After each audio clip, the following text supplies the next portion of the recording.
I'm Robert Henderson, 68 years old, and this is the story of how my son-in-law learned that calling a retired Air Force intelligence officer a washed-up airman is the kind of mistake that ends careers and destroys reputations. Especially when that intelligence officer spent 30 years mastering electronic surveillance, signals intelligence, and the art of finding information that people desperately want to keep hidden. For weeks after we buried my daughter Amanda, my son-in-law Michael Sterling showed up at my house with a folder full of documents and an expression that told me he thought this conversation was going to be easy. He was the CEO of a tech company called Sterling Innovations, drove a Tesla, wore suits that probably cost more than my monthly retirement check, and had the kind of confidence that comes from never having been truly challenged in your life. He sat down at my kitchen table without being invited and started talking to me like I was a child who needed simple concepts explained slowly. Before I tell you how Michael learned that underestimating an intelligence officer is career suicide, I need you to do something. If this story resonates with you, if you've ever been dismissed because someone thought your military service was just pushing papers or following orders, hit that like button right now. Subscribe to this channel because what happens next will show you why intelligence work is the most dangerous job to underestimate. And leave a comment telling me about a time someone thought you were less capable than you actually were. I read every comment, and your stories matter. Michael opened his folder and pulled out printouts of what he called care facility options. He explained that he'd been thinking about my situation and had come to the conclusion that I couldn't continue living alone in this house. Amanda had been checking on me regularly, he said, and now that she was gone, there was no one to make sure I was taking care of myself properly. I was 68 years old, living on a military pension, and according to Michael, I was showing signs of cognitive decline that concerned him. I sat there drinking my coffee and said nothing. 30 years in intelligence work teaches you that silence makes people uncomfortable, and uncomfortable people reveal more than they intend to. Michael kept talking. He said he'd found an excellent retirement community about 40 miles away. It had assisted living options, medical staff on site, activities for residents. The monthly cost was substantial, he admitted, but he'd worked out a financial plan. If I sold this house, he'd already had it appraised at $220,000. And if I signed over Amanda's life insurance policy that listed me as beneficiary, the combined funds would cover approximately 2 years at the facility.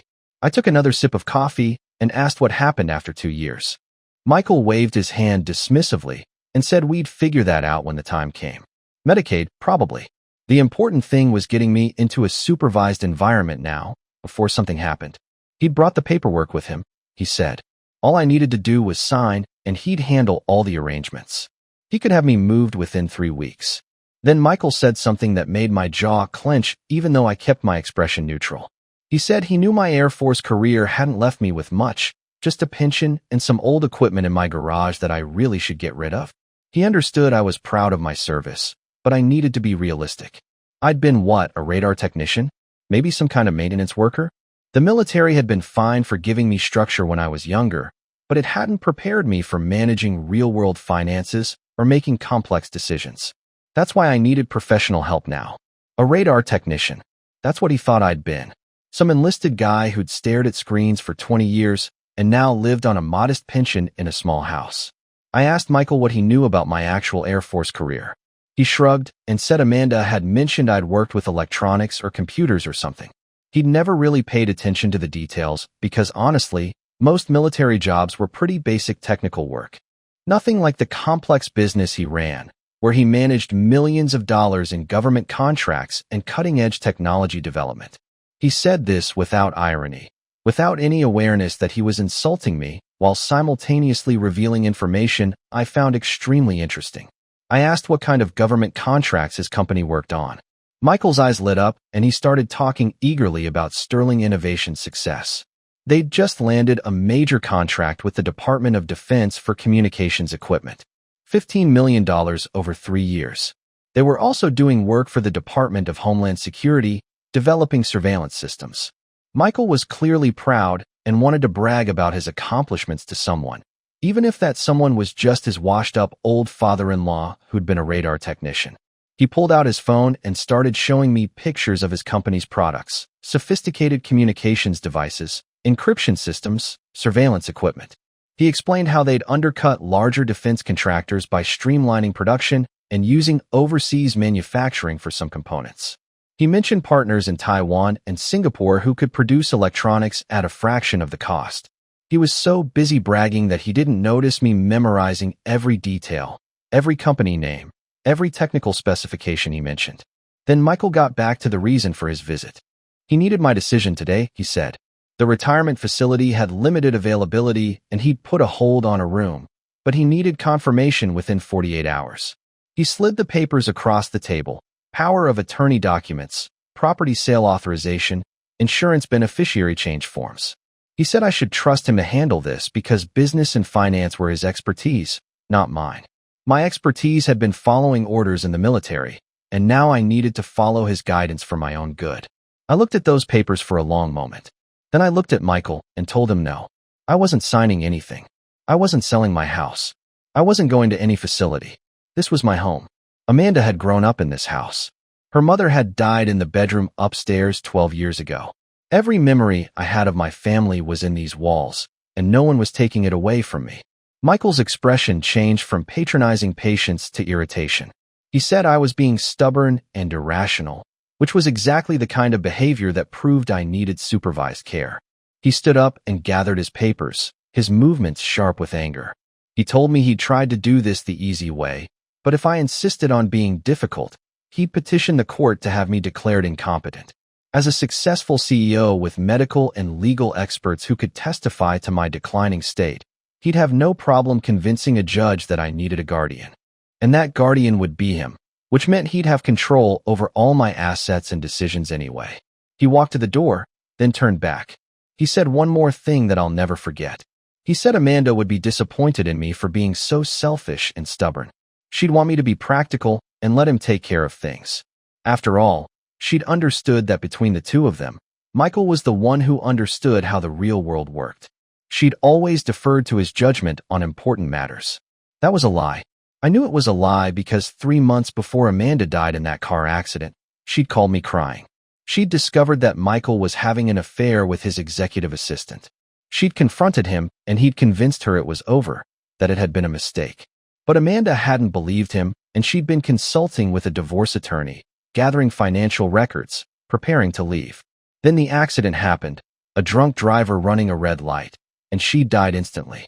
Michael had played the grieving husband perfectly at the funeral, but I'd seen the calculation in his eyes even then. After Michael left, I sat at my kitchen table for a long time, looking at the folder he'd left behind in his anger.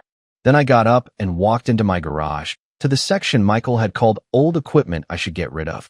Metal shelving units held carefully organized equipment that most people wouldn't recognize. Software-defined radios, spectrum analyzers, signal processing equipment, encryption devices, a workbench with soldering stations and testing equipment that would make most electronics engineers jealous, and locked cabinets containing classified technical manuals that I was still authorized to possess because of my retired top-secret security clearance. Michael thought I'd been a radar technician. Here's what Michael didn't know, what he'd never bothered to ask about, what Amanda had tried to tell him before he dismissed it as boring military stuff. I hadn't been a radar technician. I'd been an electronic warfare officer who'd specialized in signals intelligence and electronic surveillance. I'd spent 30 years in Air Force intelligence, most of it assigned to units that technically didn't exist on any organizational chart you could find with a FOIA request. My career had been devoted to intercepting, analyzing, and exploiting electronic communications. I'd helped develop some of the systems that the NSA still uses today. I'd trained intelligence officers from 6 different countries in electronic surveillance techniques. I'd been read into programs so classified that their names were classified. When I retired as a lieutenant colonel in 2017, I'd been the senior electronic warfare officer for an intelligence group that monitored communications across 3 continents. I'd held a top-secret/SCI clearance with special access programs. I'd testified before classified congressional committees about electronic surveillance capabilities and vulnerabilities. And I'd maintained my clearance and my connections because I'd been doing consulting work for defense contractors who needed my expertise in signals intelligence and communications security. That equipment in my garage wasn't old junk. It was an active SIGINT workstation that I used for my consulting work, analyzing communications security vulnerabilities in systems that defense contractors were developing. I had legal authorization to operate that equipment, proper licensing, and clients who paid me very well for my expertise. Michael thought I was a washed-up old airman living on a modest pension. In reality, my retirement income was substantial. My military pension as an O5 with 30 years of service, plus consulting fees that exceeded what most people made in salary, plus Amanda's life insurance policy that was quite generous from her job as a hospital administrator. More importantly, Michael had just spent an hour bragging to a signals intelligence expert about his defense contracts, his surveillance equipment, his overseas manufacturing partners, and his business practices. He'd revealed enough information to let me know exactly where to start looking, and I had 3 decades of experience finding information that people wanted hidden. I picked up my phone and made my first call. Colonel Rhett James Mitchell answered immediately. We'd served together in electronic warfare units for 15 years, and he now worked as a security consultant for the Defense Counterintelligence and Security Agency. I told him I needed a favor. I needed to know everything about a company called Sterling Innovations and its CEO, Michael Sterling. Specifically, I wanted to know about their defense contracts, their security clearances, their manufacturing partnerships, and their compliance with international traffic and arms regulations. James was quiet for a moment, then asked if this was related to Amanda. I said yes. He said he'd make some calls and get back to me within 24 hours. Then he said something that made me pause. He said there had been some quiet concerns about Sterling Innovations in certain circles. Nothing formal, nothing that had triggered an official investigation yet, but some questions about how they were underbidding major defense contractors so significantly. He'd look into it. My second call was to Lieutenant Colonel Rhett Chun, who'd been one of my best signals intelligence analysts before she retired and went to work for a law firm specializing in defense contractor compliance. I told her about Michael's threat to have me declared incompetent, and I asked her about my legal options. Sarah told me that she'd be happy to represent me if it came to that, but she thought we should take a different approach. If Michael was running a defense contracting company and making the kind of claims I described, there might be more effective ways to handle this situation than just playing defense in a competency hearing. My third call was to Master Sergeant Rhett. David Park, who'd been my senior electronics technician before retiring and starting his own technical surveillance countermeasures company. David swept facilities for electronic bugs, analyzed communications security, and tested equipment for vulnerabilities. I asked him if he'd be willing to do some work for me. He said always, and asked what I needed. I told him I wanted a complete technical analysis of Sterling Innovations products, particularly their communications and surveillance equipment. I wanted to know if there were any security vulnerabilities, any compliance issues, any problems with their encryption or their supply chain. Over the next week, I did what I'd spent 30 years doing in the Air Force. I gathered intelligence. I used open-source research techniques that any civilian could legally use. I searched public databases for Sterling Innovations contract awards, their business filings, their partnership agreements. I found their product specifications on their corporate website. I read their marketing materials and technical documentation. I searched for news articles, press releases, trade show appearances. What I found was concerning. Sterling Innovations had won several major defense contracts over the past 3 years, totaling over $40 million. They were producing communications equipment, surveillance systems, and encryption devices for military and homeland security applications.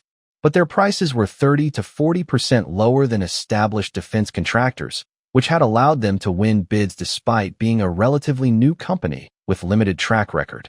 The reason for their low prices became clear when I dug deeper into their supply chain.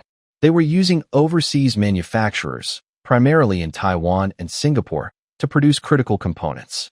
That wasn't necessarily illegal, but it required careful compliance with export control regulations, ETAR restrictions, and security protocols. Defense contractors were supposed to ensure that sensitive technology wasn't being exposed to foreign nationals who lacked proper clearances, that manufacturing was done in secure facilities, and that supply chains weren't vulnerable to compromise. I found photos from a trade show where Sterling Innovations had displayed their products. I downloaded high-resolution images and studied them carefully. Some of their encryption devices used components that I recognized, commercial off-the-shelf parts that were widely available. That was fine for some applications, but not for classified communications equipment.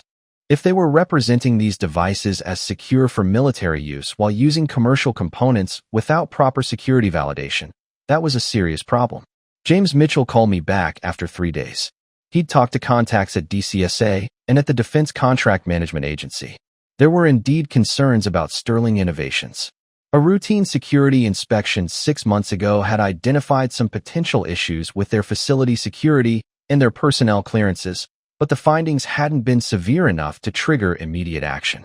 However, James's contacts were interested in taking a closer look now. If I had specific concerns or information, they wanted to hear about it. I told James about Michael's description of using overseas manufacturing for defense-related electronics. I told him about the component choices I'd identified in their products. I told him about Michael's bragging regarding how they'd streamlined production and reduced costs. James was quiet for a moment, then said that information needed to be shared with the proper authorities immediately. He'd make some introductions. Sarah Chun called with interesting information about Michael's business practices. She'd pulled Sterling Innovations' financial records, public filings that anyone could access.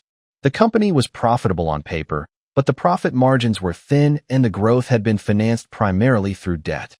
Michael had personally guaranteed several business loans, and the company was leveraged heavily.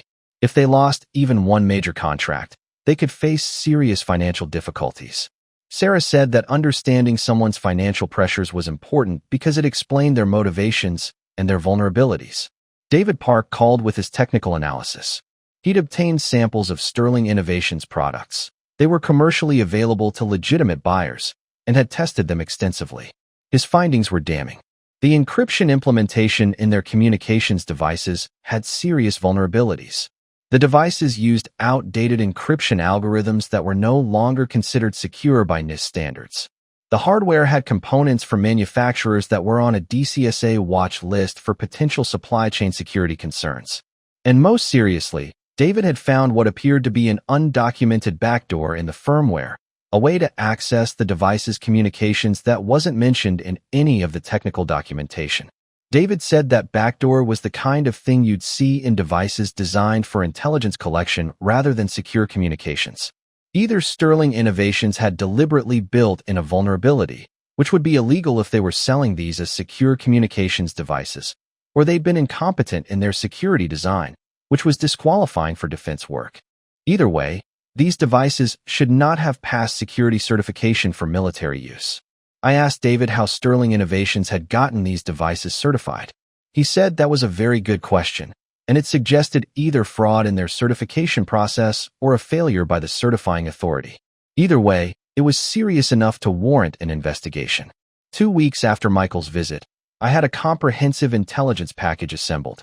Documentation of Sterling Innovations contracts, analysis of their products showing security vulnerabilities, evidence of their use of overseas manufacturing for sensitive defense electronics, financial records showing Michael's desperate need to maintain revenue, and Michael's own words about how he was planning to have me declared incompetent so he could access my assets and Amanda's insurance money.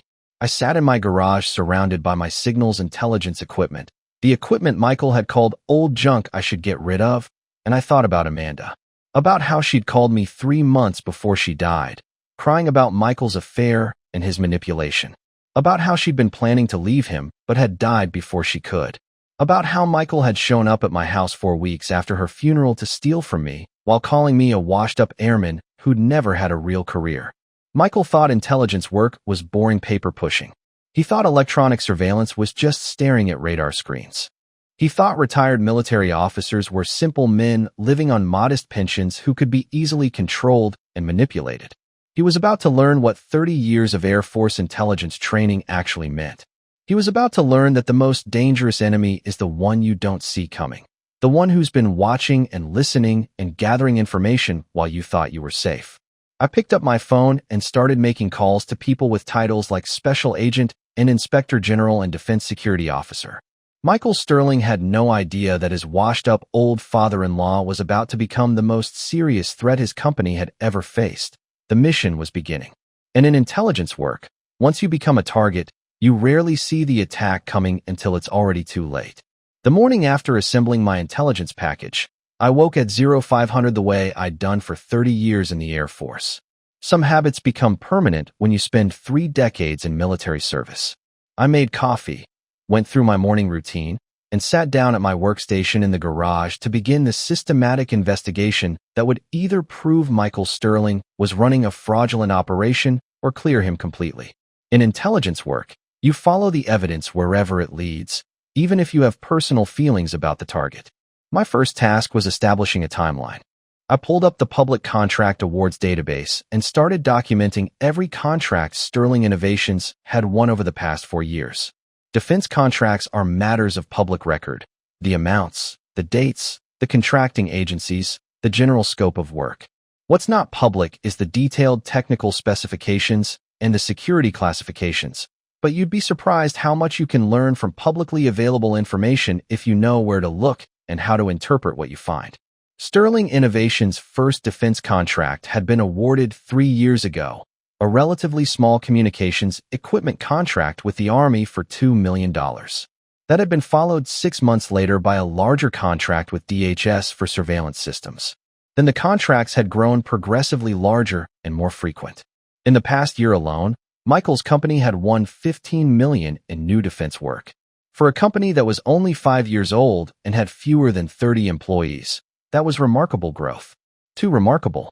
Defense contracting is notoriously difficult to break into precisely because the barriers to entry are so high. Security clearances, facility certifications, quality control systems, established track records. Major contractors spend years building the infrastructure and relationships necessary to compete for significant contracts. Sterling Innovations had done it in 3 years, which meant either Michael was exceptionally talented and lucky, or there was something wrong with the picture I was seeing. I cross-referenced the contract awards with personnel records. Defense contractors are required to report certain information about their cleared personnel.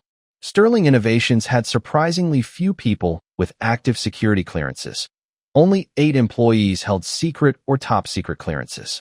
For a company doing the volume and type of work they claimed, that was insufficient. Most of their technical work was apparently being done by personnel without clearances, which raised immediate questions about how they were handling classified material and secure facilities. I pulled up Sterling Innovations' facility security documentation. Again, publicly available through FOIA requests if you know how to file them properly. Their main facility in the industrial park across town had been certified for storing and handling secret-level materials, but the certification had noted several deficiencies that required corrective action. Michael had 6 months to address these issues or face potential suspension of his facility clearance. That deadline was approaching in 3 weeks. David Park sent me his detailed technical report on the Sterling Innovations communications devices he'd tested.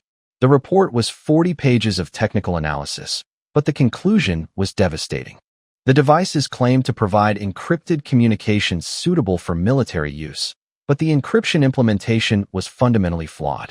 David had identified multiple vulnerabilities that would allow a determined adversary to intercept and decrypt communications with relatively simple techniques. He'd also confirmed the existence of the undocumented backdoor in the firmware, which provided unrestricted access to the device's memory and communications. David included photographs and technical diagrams showing the internal components. Several chips and circuit boards bore markings indicating they'd been manufactured in China. That wasn't necessarily disqualifying. Lots of commercial electronics use Chinese-manufactured components. But for defense communications equipment, especially devices handling classified information, using Chinese-manufactured components without extensive security validation was a serious violation of supply chain security requirements. I spent 3 days analyzing the component sourcing. Michael had bragged about his manufacturing partnerships in Taiwan and Singapore, but the evidence suggested the reality was more complicated. The circuit boards showed manufacturing codes that traced back to facilities in Shenzhen, China. The components themselves came from multiple sources, some of which were on the Defense Department's list of suppliers with known security concerns. This is where my 30 years of intelligence training became crucial.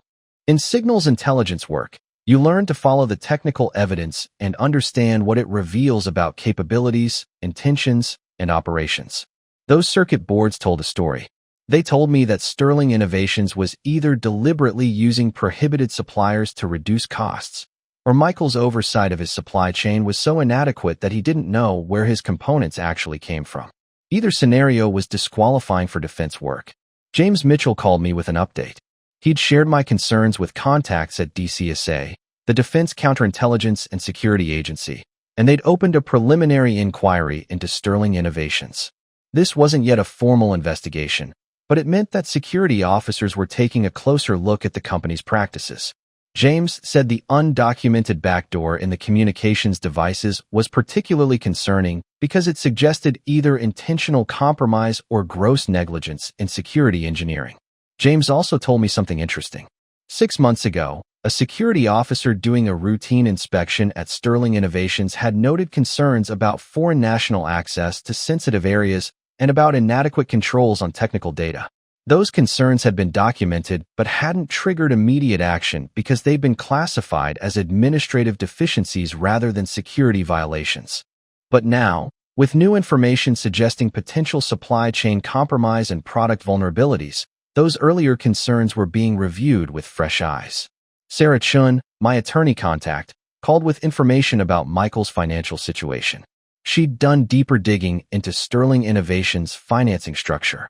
The company had taken on substantial debt to finance its rapid growth. Business loans totaling over $6 million, personally guaranteed by Michael.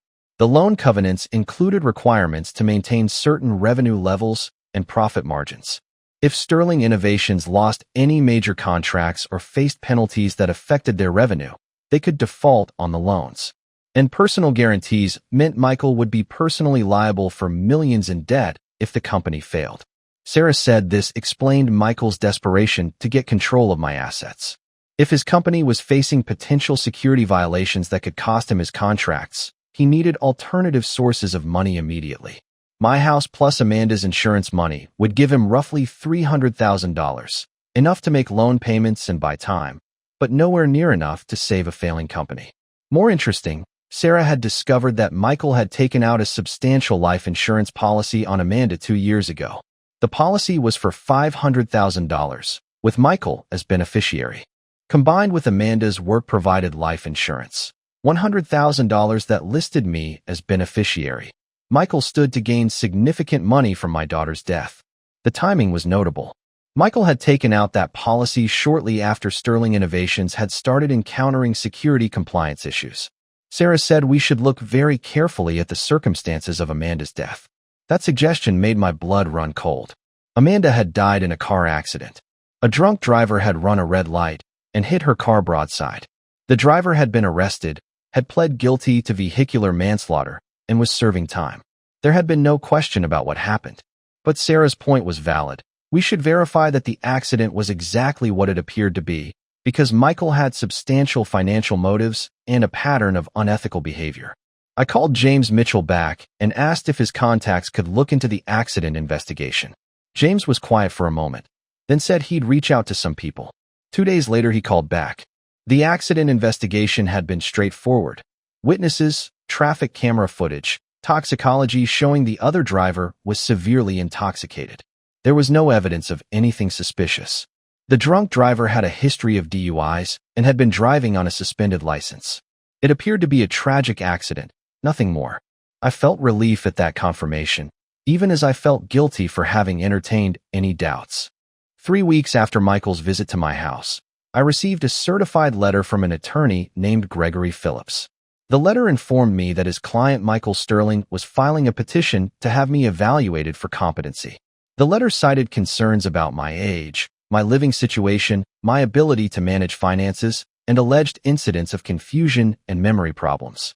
The letter demanded that I submit to a psychiatric evaluation and strongly suggested I cooperate with the process to avoid a contested court proceeding. I called Sarah Chin immediately. She told me she'd expected this and was ready. We'd fight the competency petition aggressively, but more importantly, we'd use the legal process to expose Michael's real motivations. Sarah said she'd file our response within 48 hours and would include counterclaims regarding Michael's fraudulent intentions and his attempts to access my assets improperly. That same week, I received a different kind of communication. A DCSA special agent named Robert Torres called and asked if he could meet with me to discuss Sterling Innovations. I invited him to my house. Special Agent Torres arrived in a suit and tie, carrying a briefcase, professional and courteous. He explained that DCSA was conducting a security review of Sterling Innovations and had some questions about the company's practices and products. I spent 4 hours with Special Agent Torres, walking him through everything I'd found. I showed him David Park's technical analysis of the communications devices. I explained the supply chain issues and the component sourcing. I provided documentation of the overseas manufacturing partnerships and the potential ITAR violations. I gave him copies of everything, properly documented and organized. Special Agent Torres took notes and asked detailed questions. He clearly knew his subject matter. He understood the technical issues and the regulatory requirements. At the end of our meeting, he thanked me and said DCSA would be taking a much closer look at Sterling Innovations. He also said something that confirmed my suspicions. He said I wasn't the first person to raise concerns about this company. There had been other reports, from competitors, from government technical evaluators, from security officers, but until now the concerns hadn't been consolidated into a clear picture. My information had provided the missing pieces. Over the next 2 weeks, I continued gathering intelligence while Sarah Chun prepared our legal defense. I used my signals intelligence equipment to do something that was completely legal and within my consulting authority. I analyzed the electromagnetic emissions from Sterling Innovations devices to see if they were properly shielded against interception. Modern communications devices emit electromagnetic radiation that can be captured and analyzed to reveal information about their operations. This is called tempest analysis, and it's a standard security evaluation technique. What I found was alarming. Sterling Innovations devices had poor electromagnetic shielding. Someone with the right equipment that hostile intelligence services definitely possessed, could capture those emissions from a significant distance and potentially reconstruct the communications. This was a fundamental security flaw that should have been caught during certification testing. The fact that it hadn't been caught suggested either the devices had never been properly tested or someone had falsified the test results. I documented this finding and provided it to Special Agent Torres. He called me the next day, and his voice was tight with controlled anger. He said based on my analysis and DCSA's own follow-up testing, they'd confirmed that Sterling Innovations devices did not meet the security standards they'd been certified for. This was a serious violation that warranted immediate action. David Park called me with more findings. He'd continued analyzing the firmware in Sterling Innovations devices and had discovered something disturbing. The backdoor he'd found wasn't just a vulnerability. It appeared to be deliberately engineered to allow remote access. Someone with knowledge of the backdoor could potentially access any Sterling Innovations device in the field and intercept its communications. David said this looked less like incompetence and more like intentional compromise, which raised the possibility of espionage. James Mitchell called with news that the investigation had expanded. The FBI's counterintelligence division had gotten involved because of the potential espionage implications. Agents were looking into Michael Sterling's contacts, his travel history, his financial records. They were particularly interested in his manufacturing partners and whether any of them had connections to foreign intelligence services. I sat in my garage that evening, surrounded by the intelligence equipment Michael had dismissed as old junk, and thought about how investigations work. In intelligence operations, you start with fragments of information, anomalies, concerns, pieces that don't quite fit. You gather more information systematically and methodically. You analyze and cross-reference and build hypotheses. Eventually, if the evidence is there, a picture emerges. The picture emerging around Sterling Innovations was of a company that had grown too fast by cutting corners on security, using prohibited suppliers to reduce costs, and possibly, though this wasn't yet proven, being compromised by foreign intelligence services.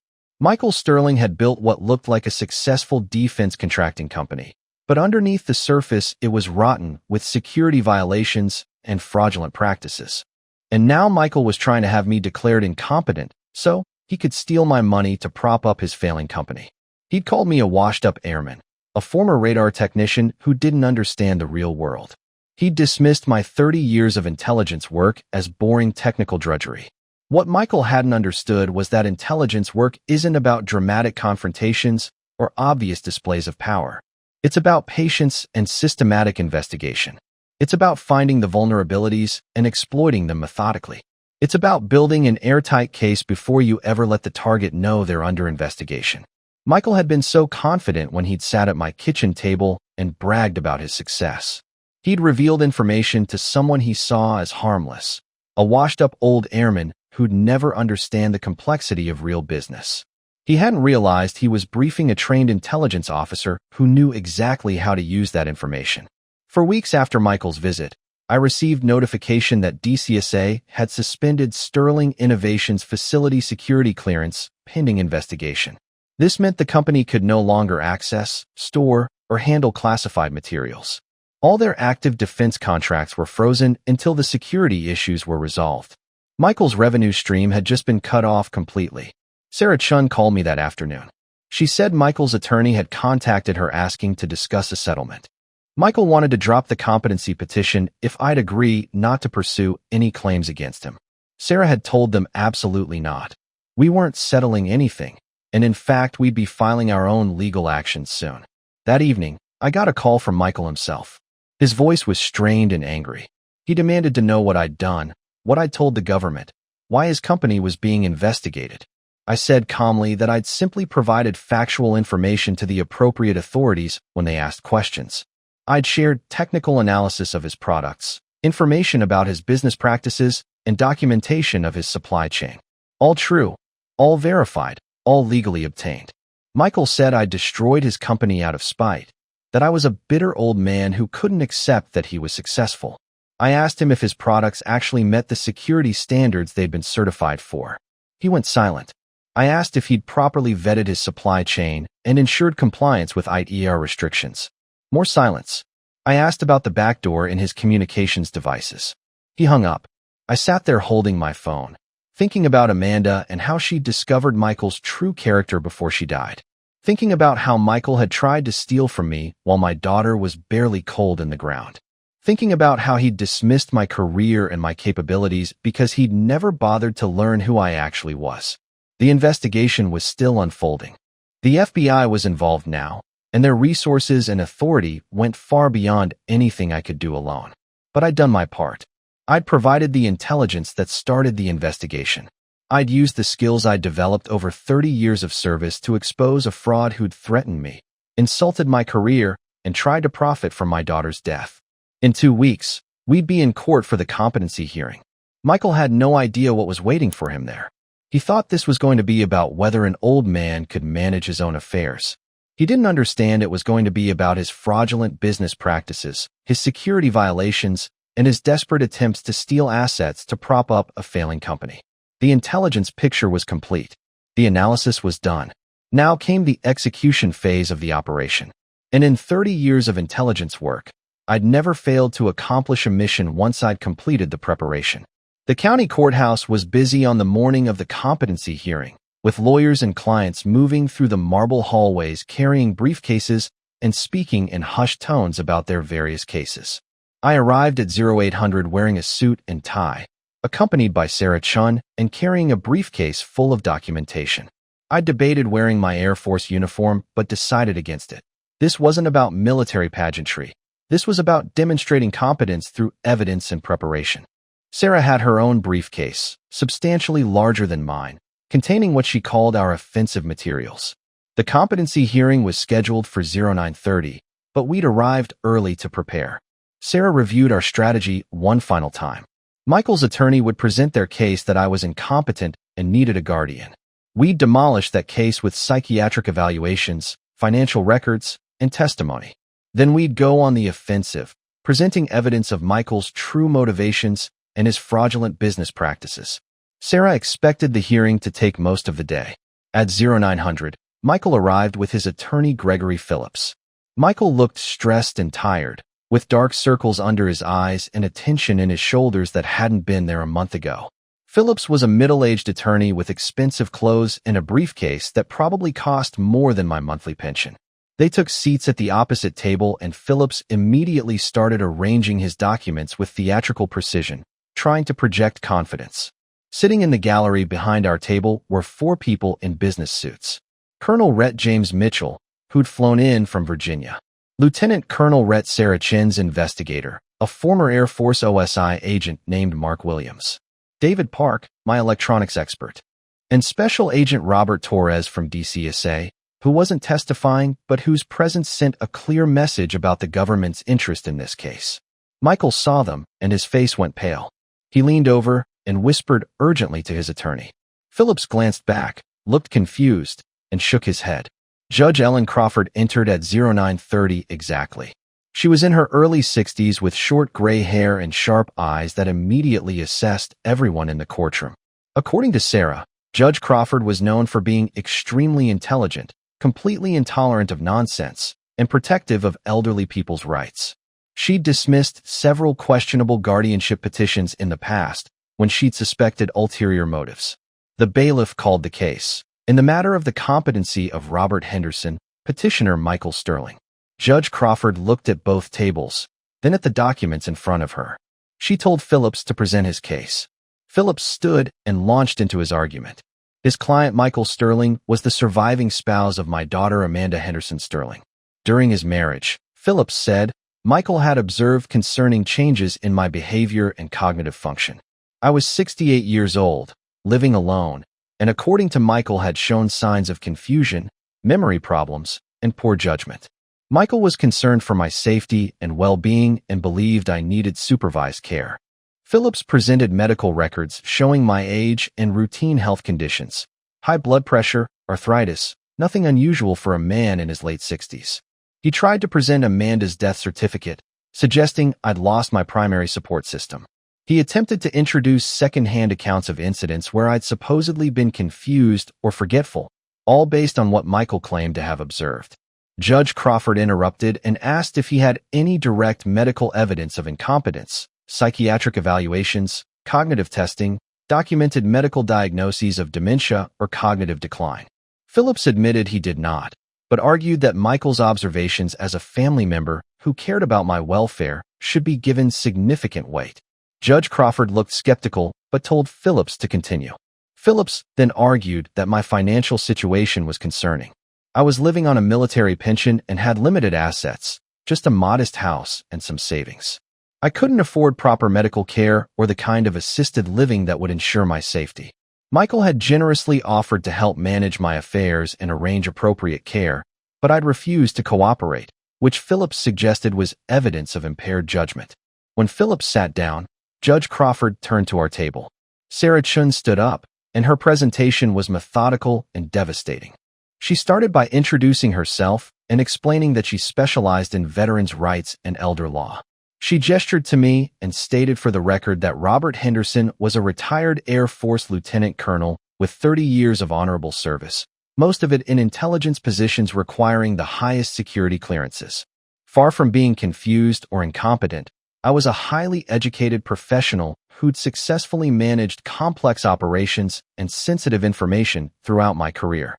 Sarah presented my psychiatric evaluation conducted by Dr. Michael Foster, a specialist in geriatric psychiatry. Dr. Foster's report was comprehensive: cognitive testing, memory assessment, functional evaluation. The results showed I scored in the superior range for my age group on all cognitive measures. I had no signs of dementia, no cognitive decline, no impairment of judgment or reasoning. Dr. Foster's conclusion was unequivocal. I was fully competent to manage my own affairs and needed no supervision or assistance. Judge Crawford studied the evaluation carefully, making notes. Sarah continued. She presented my financial records, showing that far from being in difficult circumstances, I had substantial assets. My military pension as an O5 with 30 years of service was approximately $60,000 annually. I also received consulting income from defense contractors. Sarah presented contracts and payment records showing I'd earned over $80,000 in consulting fees in the past year. My house was fully paid off and worth over $200,000. I had investment accounts totaling nearly $300,000.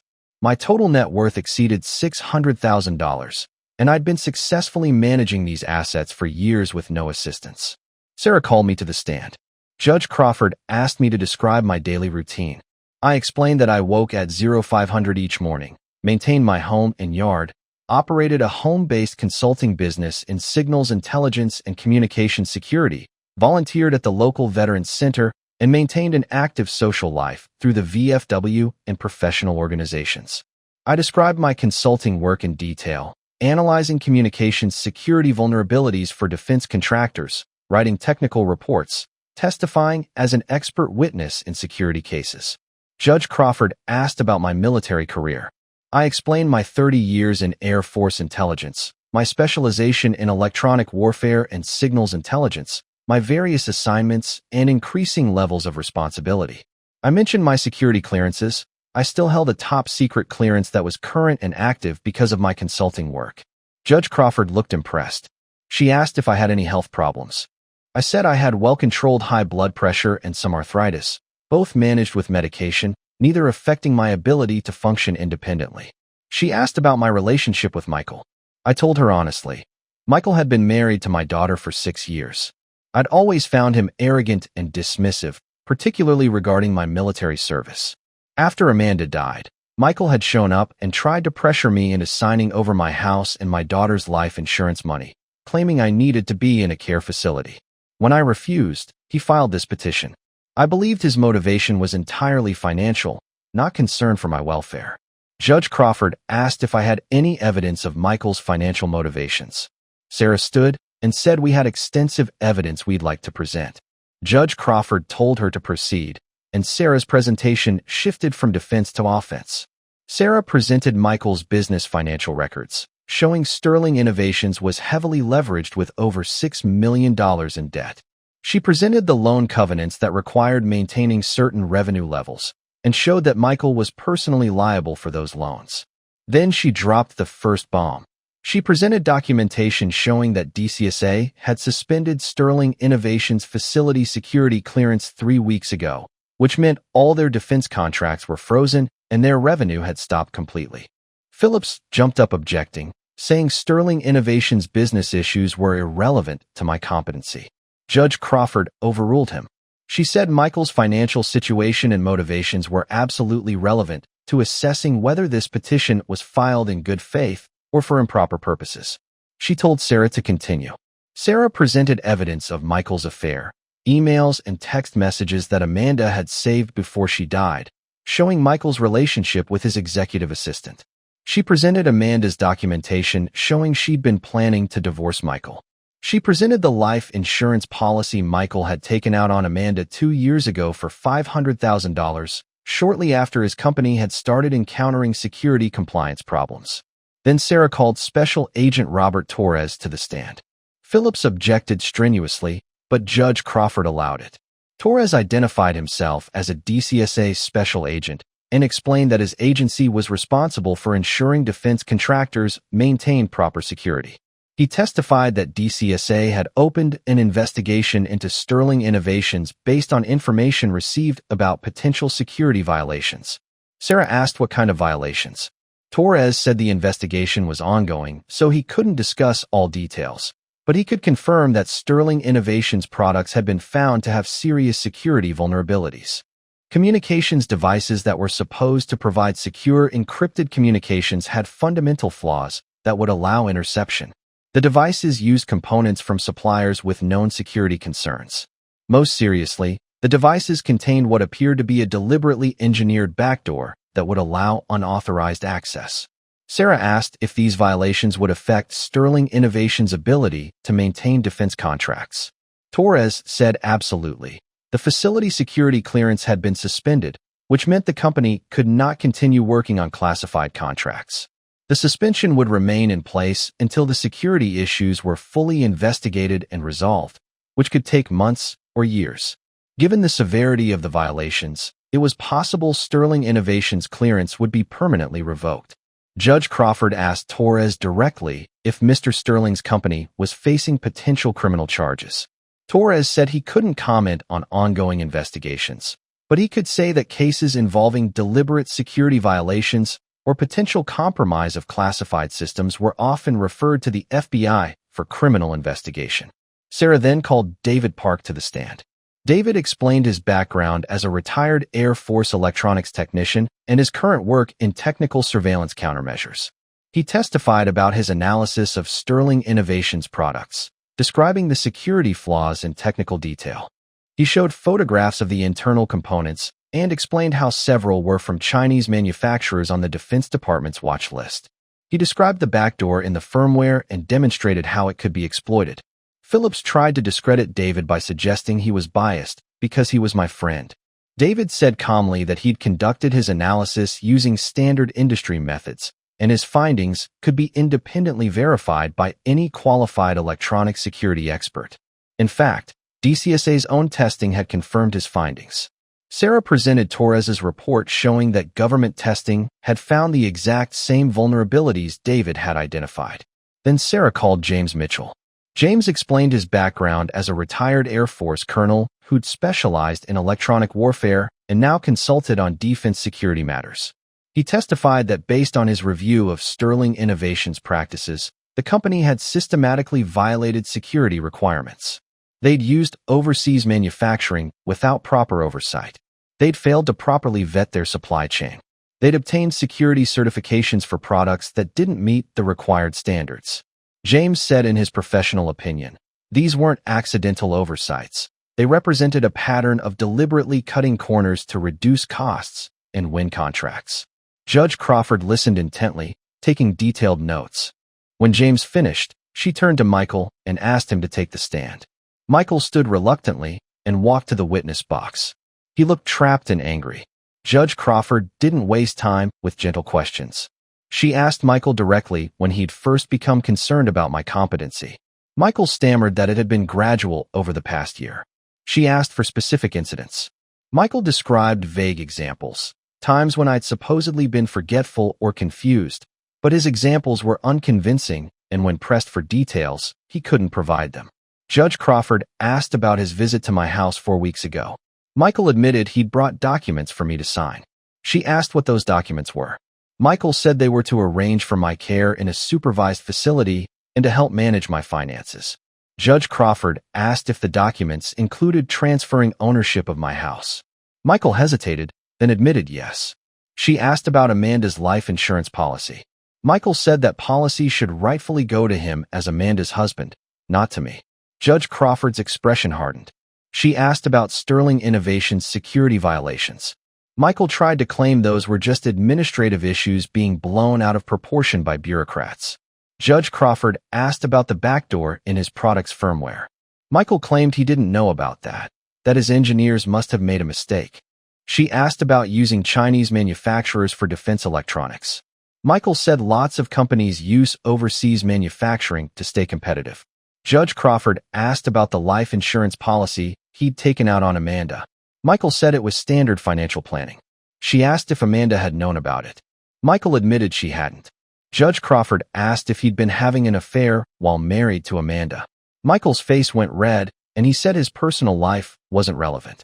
Judge Crawford said when someone claims to be acting in another person's best interests, their character and credibility were absolutely relevant.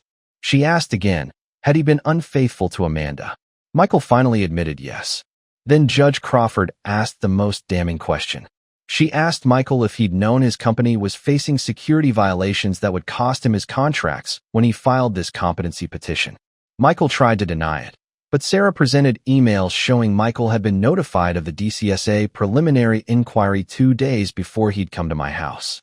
Judge Crawford asked if he needed access to my assets to keep his failing company afloat.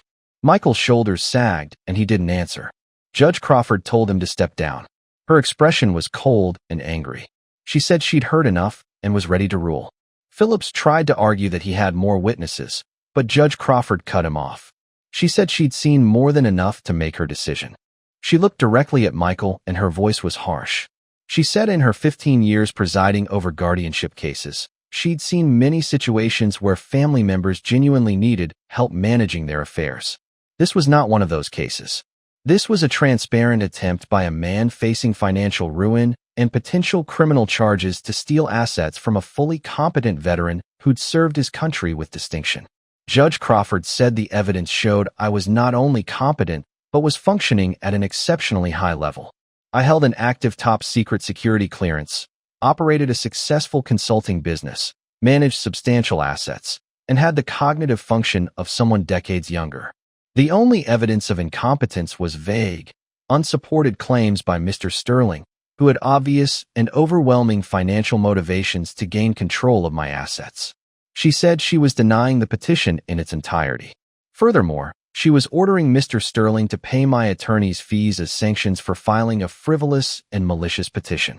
She was also referring this matter to the State Bar for investigation into Mr. Phillips's conduct in bringing such a clearly baseless case. And she was referring information about Mr. Sterling's business practices to appropriate authorities for potential fraud charges related to his attempts to obtain assets under false pretenses. The hearing was over. Michael sat at his table looking devastated. Phillips was frantically packing his briefcase.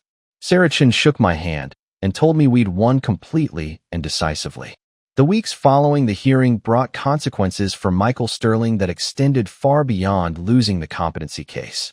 Sarah Chun called me 3 days after the hearing to tell me that the State Bar had opened an investigation into Gregory Phillips for filing a frivolous petition, and that Phillips had quickly settled by agreeing to pay my full attorney's fees, nearly $20,000, rather than face potential disciplinary action. More significantly, the FBI's investigation into Sterling Innovations had escalated from preliminary inquiry to full criminal investigation. Special Agent Torres called to inform me that federal prosecutors were reviewing evidence of fraud, security violations, and potential espionage-related offenses. Michael's use of prohibited suppliers, the backdoor in his communications devices, and his falsification of security certifications had created a prosecutable case. 2 months after the hearing, Sterling Innovations declared bankruptcy. With their facility security clearance permanently revoked and all defense contracts terminated, the company had no revenue and couldn't service its debt. Michael's personal guarantees on the business loans meant he was personally liable for over $6 million. His house went into foreclosure. His cars were repossessed. The life insurance money he'd collected on Amanda, $500,000, was seized by creditors.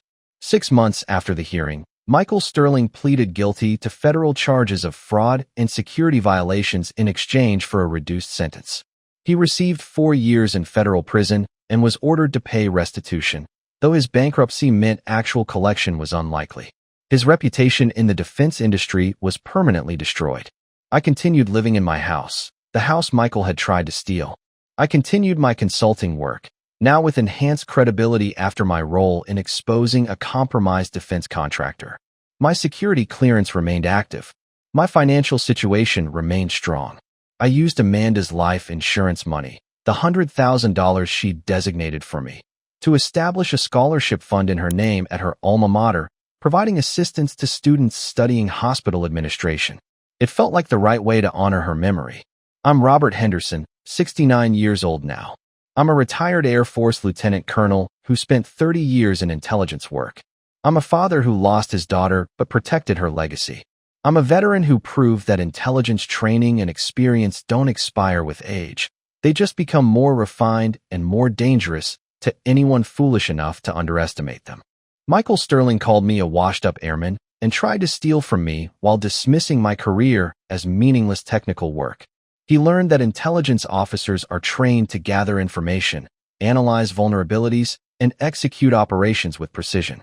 He learned that the most dangerous enemy is the one you never see coming. To anyone facing similar situations, someone trying to take advantage of you because they think your military service was just following orders, remember this. The skills you learned in service are permanent. Intelligence work, strategic thinking, systematic analysis, attention to detail, these capabilities don't diminish with age.